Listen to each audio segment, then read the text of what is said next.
Yes, ok les gars, bienvenue à toutes et tous dans ce nouvel épisode de notre série Hack Market. Pour ceux qui ne me connaissent pas encore, moi c'est Max et j'ai fondé l'application Passion Trade qui vous aide à progresser et qui vous permet d'atteindre des résultats assez incroyables tous les mois avec votre trading. Tous les jours, on trade ensemble sur les marchés, sur les indices, le forex, le gold et la crypto, notamment avec le Bitcoin. Vous avez le lien pour télécharger l'application et nous rejoindre gratuitement dans la description de cette vidéo. Alors le but aujourd'hui de cette vidéo, c'est de vous apprendre une stratégie qui est simple mais ultra puissante pour maîtriser les pullbacks en intraday et d'éviter les erreurs que font tous les débutants et même certains expérimentés. Alors vous allez voir, c'est pas compliqué, mais il y a quand même deux trois règles à connaître pour ne pas se faire avoir sur des fausses cassures qu'on appelle bear trap et bull trap. Ça a été le sujet d'une précédente vidéo qui est disponible sur la chaîne que je vous invite à aller voir. Ça sera complémentaire de cette vidéo qu'on est en train de faire aujourd'hui. Alors, on le sait, la plupart des traders, quand on voit une résistance qui est cassée, eh ben on est pris par l'euphorie et on veut entrer immédiatement en position. Le résultat, il est très mauvais, c'est qu'on achète au sommet, au plus haut, et qu'on va vendre au plus bas. Le problème, il vient principalement de deux choses.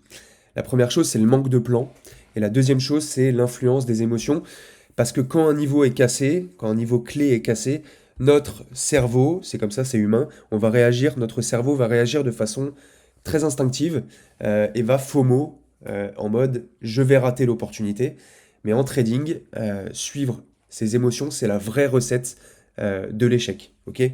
Donc j'ai décidé aujourd'hui de vous donner en 4 étapes clés, enfin les 4 étapes clés pour trader une cassure correctement de façon intelligente. La première étape, c'est évidemment d'identifier un niveau clé, que ce soit un support ou une résistance important. Alors on en a plein tous les jours sur les graphiques. Par exemple, ici, sur le gold en 4 heures, on a un gros niveau actuellement. On est dans un range, ok. Donc on est entre deux bornes, une borne basse qui fait office de support et une borne haute qui fait office de résistance. Ok, donc on a deux zones clés. On en avait une également, on avait un beau range que j'aimerais bien prendre en exemple avec vous aujourd'hui. C'est ce range-là. On a un gros niveau clé ici, sur le haut du range, tout simplement parce que regardez, il a été tapé une fois, deux fois, trois fois, quatre fois, cinq fois, six fois, sept fois avant d'offrir une cassure et donc un setup de cassure à prendre et un setup de pullback. Euh, donc la première chose vraiment c'est d'identifier, c'est ultra important, d'identifier un niveau clé qui fait office de support ou de résistance. La deuxième étape, ça va être d'attendre et d'observer la cassure. Okay, s'assurer tout simplement que le flux est soutenu par les acheteurs ou les vendeurs si le flux est baissier. Ça, c'est la deuxième étape. Vous devez être sûr que il y a du volume sur le marché, que la nervosité augmente. Okay, là, on le voit, c'est un très bel exemple. On voit qu'ici, si on va sur des UT plus courtes et qu'on retourne du coup le 12 septembre, on va voir que le marché devait être très nerveux à ce moment-là et que donc c'est un bon signe, ça montre qu'il y a du volume, que les intervenants sont chauds, que les acheteurs prennent la main. Voilà, on le voit, regardez la taille des bougies par rapport aux bougies dans le range, elles sont énormes ici. Okay, donc ça c'est un très bon signe euh, pour trader une cassure et ça montre que il y a de grandes chances que le flux soit soutenu. Okay, la troisième étape, ça va être de définir vos niveaux d'invalidation, donc de stop loss, et vos niveaux de prise de profit. Alors comment est-ce qu'on fait ça? Eh bien tout simplement, on va se référer à l'évolution du prix avant. Donc le prix est comme ça, sous une résistance, il n'arrive pas à casser une fois, deux fois, trois fois, quatre fois, cinq fois, hop, six fois, hop, sept fois, il casse. À ce moment-là, pour définir nos zones d'invalidation et nos zones de prise de profit, il y a une technique qui marche très bien, c'est que vous allez voir, vous allez prendre les derniers plus bas qui ont été faits. Donc il y a un plus bas ici, un plus bas ici, un plus bas ici. Alors je vais juste mettre le niveau, hop, comme ça en noir, ça c'est le niveau qui casse, ok.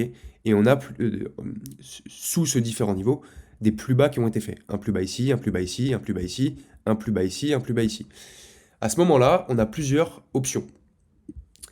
On a plusieurs options. On peut mettre notre stop loss, je mets ces bandes de l'autre côté, on n'en a plus besoin. On peut mettre notre stop loss sous le dernier plus bas ici, ou sous le deuxième plus bas, ou sous le troisième plus bas.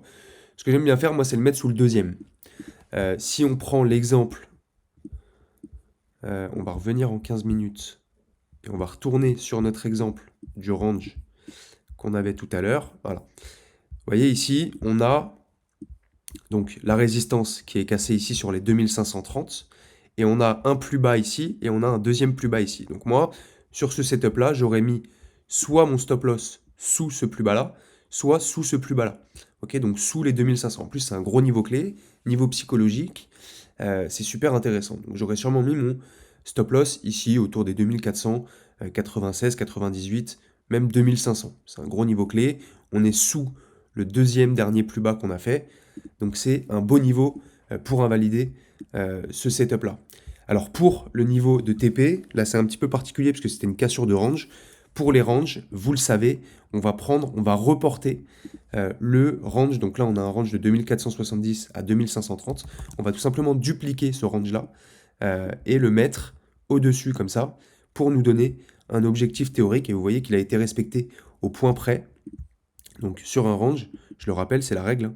On prend l'écart de prix dans ce range-là et on va aller chercher la même chose au moment de la cassure. Okay, et ça nous donne un objectif qui est théorique mais qui fonctionne très bien, on le voit, on a la preuve sous les yeux.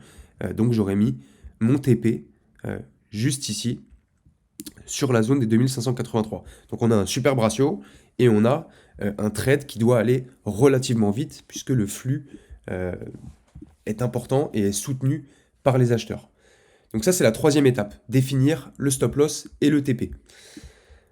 Pour la quatrième étape, du coup, comment rentrer en position, eh ben, c'est plutôt simple finalement avec cette technique-là. Vous allez utiliser votre moyenne mobile cette période, que ce soit en intraday ou en swing.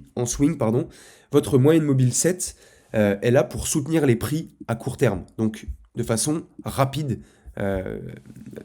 dans le flux. Là, on voit, moi, la MM7, elle est en bleu sur mon graphique. Donc là, on voit que si par exemple, on a une cassure du plus haut de ce range, eh bien, je vais aller en 1 heure ou en 30 minutes et je vais attendre. Donc partons du principe que là, on a une cassure par le haut. La pire erreur, c'est de rentrer à ce moment-là. C'est de voir que le prix part en folie vers le haut et de vouloir rentrer à l'achat. Donc non, on va pas faire ça parce qu'on va respecter le plan et la stratégie. On va attendre du coup un repli. Le repli peut se faire à ce moment-là, ou tout de suite. Ok. Dans tous les cas, on doit attendre un premier contact sur cette MM7 qu'on voit ici sur mon graphique en bleu, donc qui, elle, du coup, va continuer à monter et va soutenir les prix. Et donc, on attendra que le prix vienne toucher et s'appuyer sur cette fameuse MM7 pour payer à ce niveau-là. On a du coup notre stop loss sous le dernier plus bas qui a été fait et on va pouvoir aller chercher un gros TP sur la prochaine zone de résistance, ici par exemple. Ok ? Règle d'or, attendez un repli sur votre MM7 sur des UT plus courtes, 30 minutes, 15 minutes ou 5 minutes, en fonction du time frame sur lequel vous avez fait votre analyse.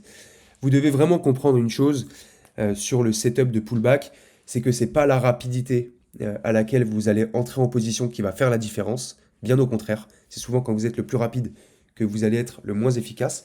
Il faut être précis. C'est la précision d'entrée qui va être importante. Parce que si vous rentrez correctement au bon moment, sur le bon timing, sur cette fameuse MM7, le prix réagit direct et part en général tout de suite dans le sens que vous souhaitez et que vous êtes positionné. Ok ? Sur un pullback, ça doit aller très vite. Le prix doit réagir vite et vous devez être en gain assez rapidement. C'est pour ça que c'est des setups qui sont assez intéressants. Par contre, si le trade ne prend pas et que vous avez du coup une cassure, on va enlever tout ça, une cassure par le haut et une réintégration directement par le bas. Donc en gros, vous avez acheté ici sur la MM7, puisque votre MM7 a continué de monter, donc vous avez acheté là. Pas de réaction sur la MM7, donc vous attendiez à ce que ça monte comme ça, et finalement la MM7 est cassée et ça repart à la baisse. Et bien dans ces cas-là, vous devez savoir invalider rapidement, prendre votre stop loss, même limite avant que le prix atteigne votre invalidation, ok, pour éviter de se faire avoir par une fausse cassure qu'on appelle, comme je vous l'ai dit en début de vidéo, un bear trap ou un bull trap. Donc voilà les gars, si cette vidéo vous a aidé, n'hésitez pas à vous abonner, à laisser un petit like. Si vous avez des questions, laissez-les nous en commentaire et on y répondra. Et si vous souhaitez approfondir et trader avec nous tous les jours, le lien pour télécharger notre application est dans la description et c'est 100% gratuit. C'était Max et je vous dis à très bientôt.